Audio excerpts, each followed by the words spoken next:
Today is October 8th in the year 2002. I'm Karen Herman with the Archive of American Television. It is my great pleasure to be interviewing Gerald Perry Finnerman, ASC, in his home in Studio City, California. Okay, I'd like to take a few minutes and get some background information about you. Our first question is, what was your name at birth? Gerald Perry Finnerman. Did you have any nicknames growing up? No. Any nicknames in your career? Jerry, or Junior. My father was a director of photography.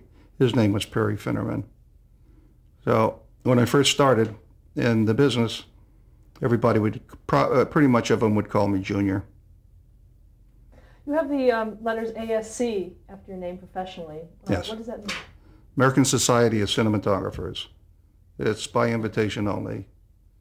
I was taken into the society in 1970 and have served on the Board of Governors. I was vice president of the ASC.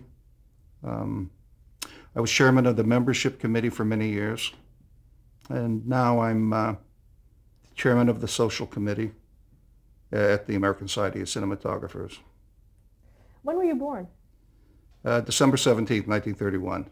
Where? In Los Angeles. I thought everybody was. Is that where you grew up? Yes. What's your father's name?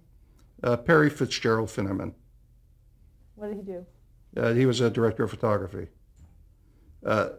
He also was a camera operator prior to the time he became a director of photography. And prior to that, he was an assistant cameraman, and he was one of the original members of the union, 1928. So he worked his way up from assistant to operator to director of photography. Were you very aware of what he did early on? Oh yes, I grew up on sets. I was on sets, from the time I was a child up till the time I went to work. Then I was on the sets after I went to work. What did you do on the sets as a child? Just watch. Occasionally, as I got older, I'd ask a few questions. Those days they only shot black and white.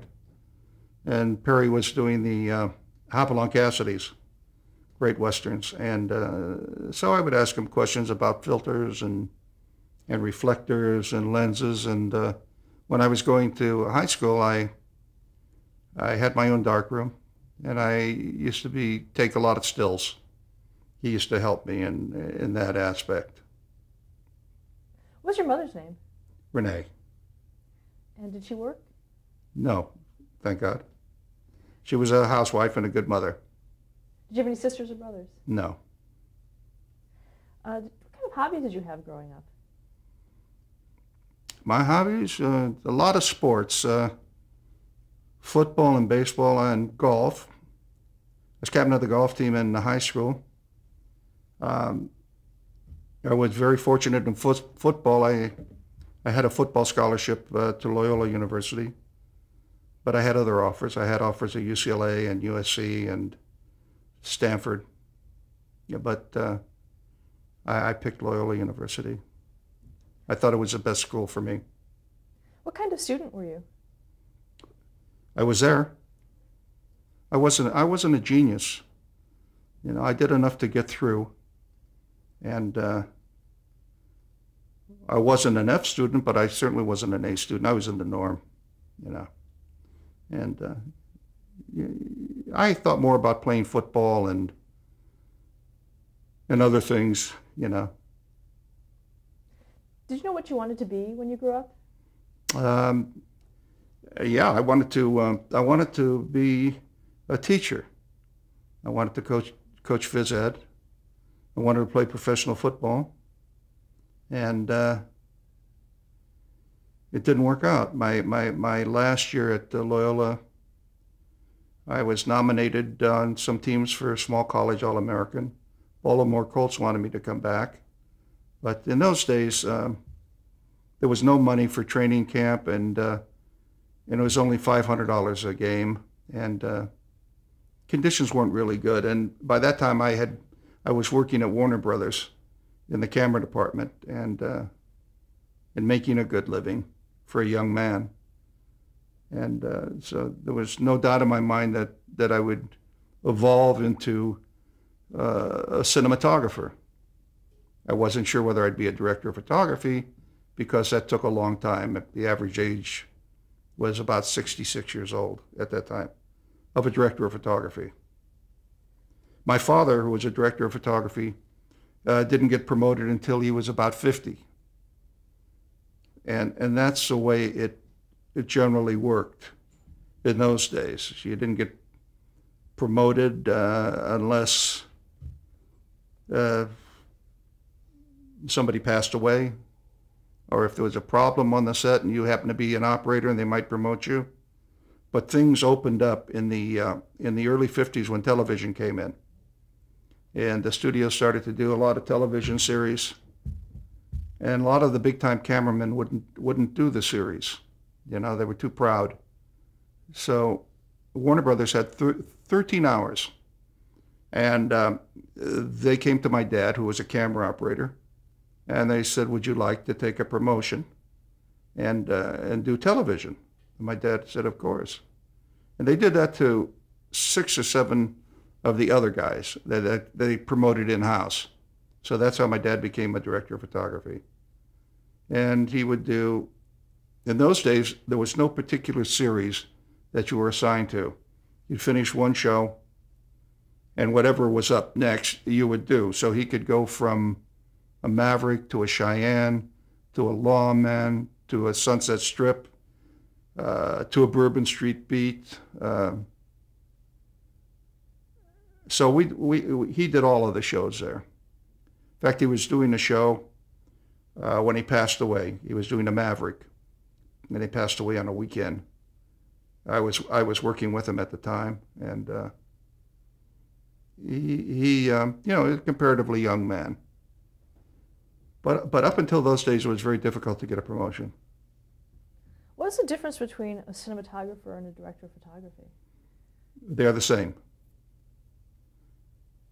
Director of photography and a cinematographer create the mood of the show. They create the dimension. They tell a story with their lights, hopefully not overpowering the story so much that you're looking at the photography and not the story. I've always considered cinematographers like composers. You get a real good one on a real good story, and you're listening to Wagner, Tchaikovsky, or Beethoven. You know, and people get that emotional feeling. It's more than just putting a light in your face. You know, anybody can do that, but it takes a special breed to be a good director of photography. And the interesting thing is, in our profession, we have 3 basic steps. When you leave the camera department, you become an assistant. When you leave the assistant and get promoted, you become an operator. If you get a break, you become a director of photography. Now, you would think, like a CPA or an accountant, they would always coincide with each other. You know, you do bookkeeping, you become a CPA, but not one of the classifications has anything to do with the other. It's amazing. The camera operator sits behind the camera, turns the wheels, composes a shot. The assistant, he follows focus, he threads the camera, he cleans the cameras, he puts the filters in that the director of photography asks for, and the director of photography creates the vision of the show. Do you remember the first time that you saw television? Yes. But it was long before I became a director of photography. When I was in the service during the Korean War, I was fortunate enough to have a contact with Jack Warner Jr. when I was at Warner Brothers. And I went to Mr. Warner and told him I was going in the service, and if possibly he could help me get into a Signal Corps unit. So he said, no problem, and left it at that. When I went into the service, they sent me to Fort Monmouth, New Jersey, which was a Signal Corps headquarters, And from Fort Monmouth, they sent me to New York, to Astoria. It was called the Army Pictorial Center. It had been the old Paramount Studios during the Second War. When the war was over, the government kept it, and they used to make their training films there. Right next to Astoria, there was a lab that they developed their film. Oh, it was a huge setup. I mean, the stages were big. So I went to Astoria not knowing, what I was going to do, and they assigned me a photo unit. Now, this photo unit consisted of about 8 guys. We had sound, we had camera operators, assistants, a director of photography, grip, electrician, and we used to go out and make these different training films. We'd go to Fort Benning, Georgia, all over, Fort Sill, Oklahoma, do these research and development films, then come back and we show them to the troops.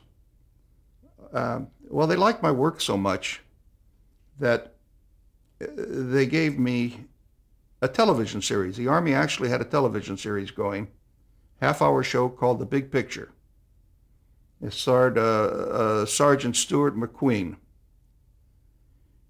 And it was on every week here and all over the country. And they gave that show to me to do. Now, prior to that, let me say this. They had a lot of civilian cameramen there. I guess civil service you'd call them, but they were cameramen. A lot of them were in the New York local.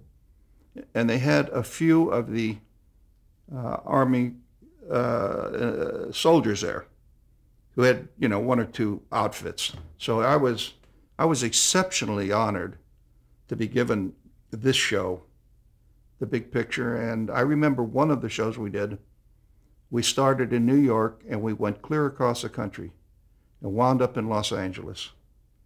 So I could see my parents and on this show. And I was the director of photography on it. What was the concept of that series?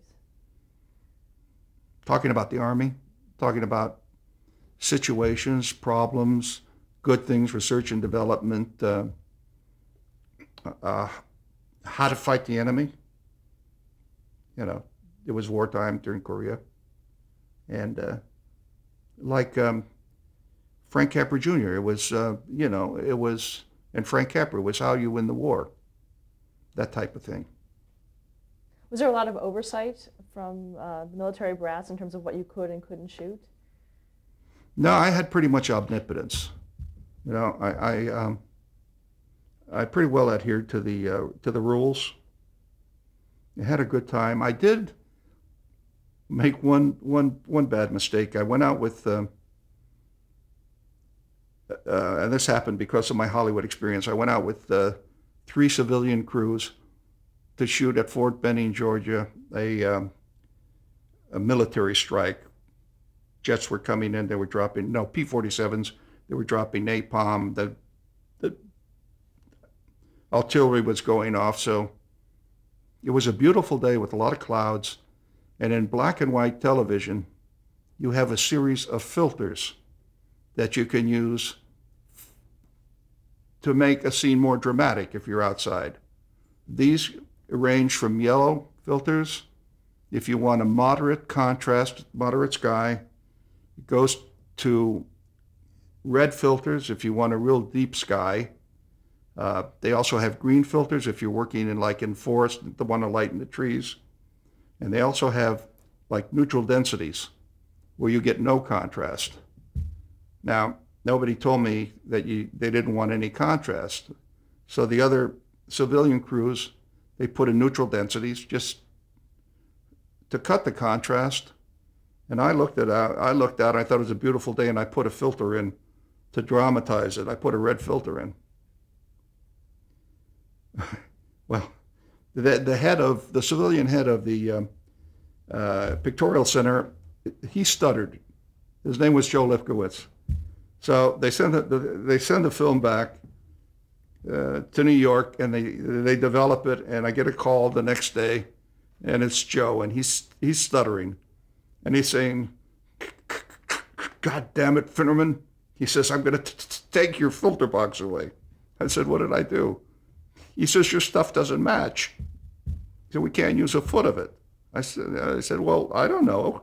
It looked nice to me. He says, well, he said, you have to stick with neutral densities. We don't want any contrast. Just get an image on the screen. So I did. Until I got away. If I was away from the civilians, I could pretty much do what I wanted to. But that was one experience that I'll never forget. What kind of cameras were used on that series? Oh, I was fortunate enough to, most of the guys were using IMOs and Filmos and are the old standard cameras, the BNCs. I was fortunate enough they had one Aeroflex there, an Aeroflex 2C, which I confiscated and used. But we used BNCs, we used standards, we used the Eclair. I took an Eclair camera, a French camera, up to Alaska with me to do a training film. We used the Aeroflex. We used the wall camera, which was single system sound. The sound was in the camera. It was 9 frames behind the film. So it was an extensive use of the different cameras. Gave me a lot of knowledge. But I knew most of the cameras, of course. So there wasn't any problem. I had asked you when the first time you saw television was. Well, that was the big picture. That was long before I was a director of photography.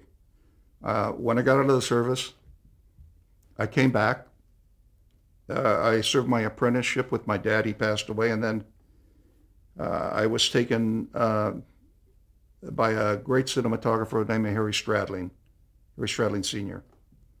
He had 3 Oscars and 16 nominations. He liked me. He liked the questions I would ask. And he promoted me to an operator. Then in 1965, I was with Harry, incidentally, Harry Stradling, when he won the Oscar on My Fair Lady. I was his operator. And we came back from Japan. We were doing a Cary Grant picture, and he had a son that was a cinematographer, Harry Stradling Jr. So a producer by the name of Gene Roddenberry called Junior and said, we'd like you to do a series called Star Trek. So Junior didn't want to do it. He was doing Gunsmoke, and he wouldn't return their call. So one of the, I think it was the head of the studio, knew Harry Sr. over at Desilu. So he called Harry and he said, look, we'd like your son to do a series called Star Trek, but he won't return our call. And Harry said, no, he won't, and he won't do the series, but you should promote my operator, Jerry Finnerman. He would be very good for the series. I think he's qualified, talented, and has a good eye. So I got a call from Star Trek, and they asked me to come over for an interview. And I went over, and I met with Gene Roddenberry and Herb Solow, who was at the studio, and Bob Justman, who was the producer. And we talked. And they said, well, what would you do if we gave you this series? I said, well, it would, I would like to. But in the meantime, in the back of my head, I was saying, I'm only just a little over 30. If I don't make it, if they fire me, I'll have to sit for 6 months or a year because I'm out of classification. That's the way it was.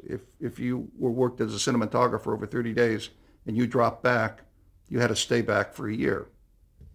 And so Harry said, take it, you'll do well. And Harry was going to do Funny Girl with William Wyler, a Barbra Streisand picture. And I wanted so much to operate on that picture. I mean, William Wyler was one of my favorite directors. And I wanted to work with Streisand. And, and I felt very good with straddling because operating a camera, anybody can do. It's not hard. So they gave me the first show. And I prepped this show. And 2 nights before the show was going to start, I went to Herb Solo, who was a wonderful man, very soft-spoken. And I said, you better get somebody else. And he said, my God, are you sick? He said, what's wrong? Are you sick? We're going to start shooting the next day. I said, no, I'm not sick. I told him all my problems. I knew I was going to fail. And if I failed, I would have to drop back. If I dropped back, it wouldn't be good. Harry would be doing Funny Girl. Wouldn't be doing anything. And he said something to me. He never raised his voice, but he raised his voice this time. And he said, you're worried about a year? He said, how would you like it to be never work in Hollywood again? He said, I went out on a limb for you. He said, and I know you're going to do well. So you better be here and ready to go the first day of shooting. But he scared me so much that superseded my fear of failing. So I was there. And it was interesting. They were going to give me one show and then decide if they'd give me another one. I'm on the show a week. And Herb Solo comes down with Roddenberry. And they said, we love your work. We don't know what you're doing, but we love it. And we'd like to sign you under contract. Well, in those days, nobody had a contract. No, the days of the contract were gone. And they said, we'll give you a 3-year contract. I think it was starting at 800. The next year it'd be 900, and then the following year 1,000. So I said yes.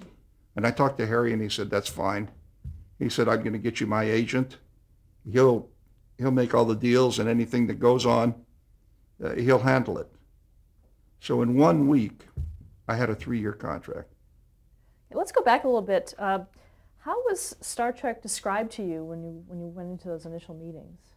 As the superlative of science fiction, of a spaceship going in orbit and discovering, being able to walk on the moon, discovering different planets, different situations. And I really liked that idea. I just thought it was really nifty. They showed me the sets they had. Two sets, 2 stages, and one of the stages was huge, just huge, and it had a white cyc on it. That's a canvas covering all around the set, and that was a planet set. And they were going to shoot it that way, and they had all these lights up high, of course, the light. And I said to Gene, casually, wouldn't it be nice to put color on the lamps?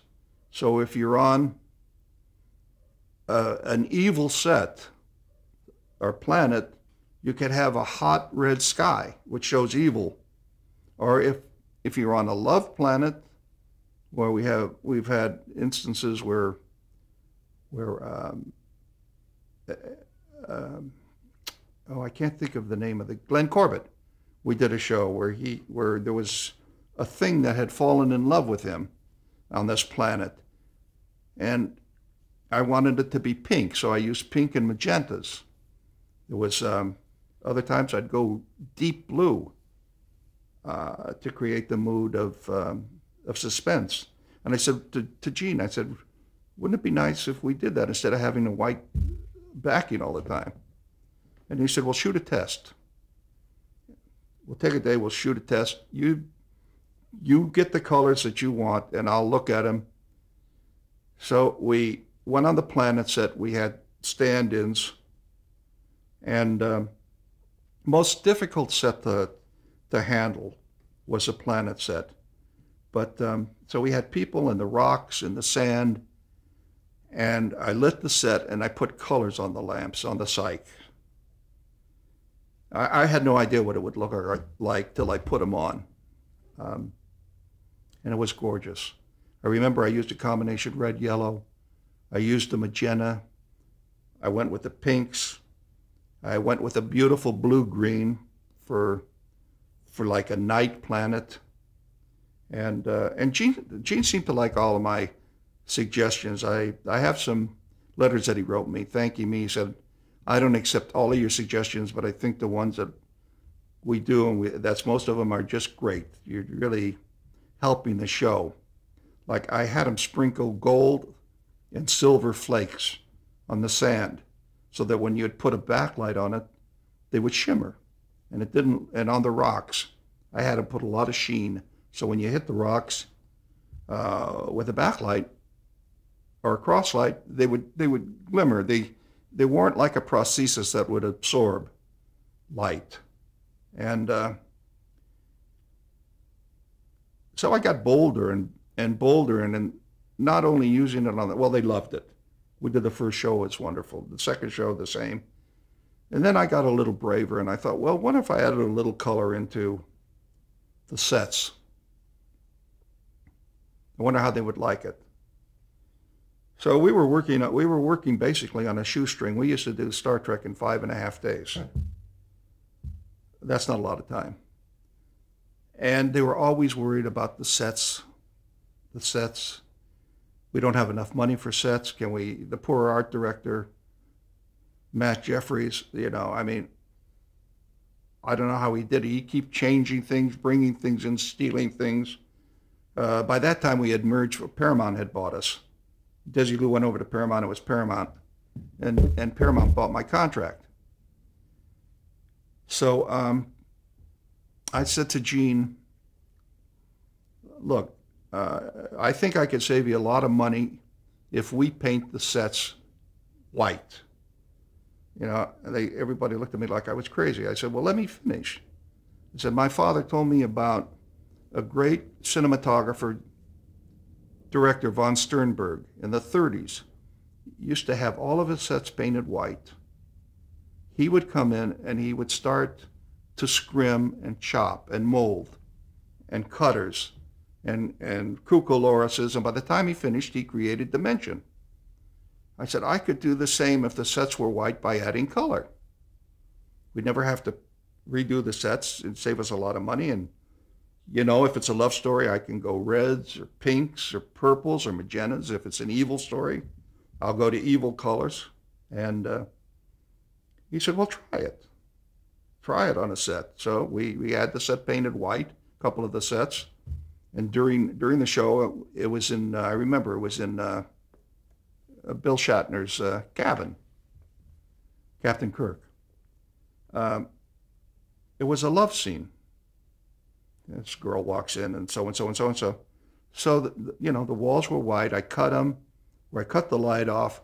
I took the lamps and I put nice, beautiful magentas on, you know, warmed them up. And different colors along the walls, you know, where I would cut the light off. And I just thought it was beautiful, you know, and I thought, well, let's go a little farther, a little further. Let's take some color and put it in the lady's hair. Actually, let's stop here to change the tape.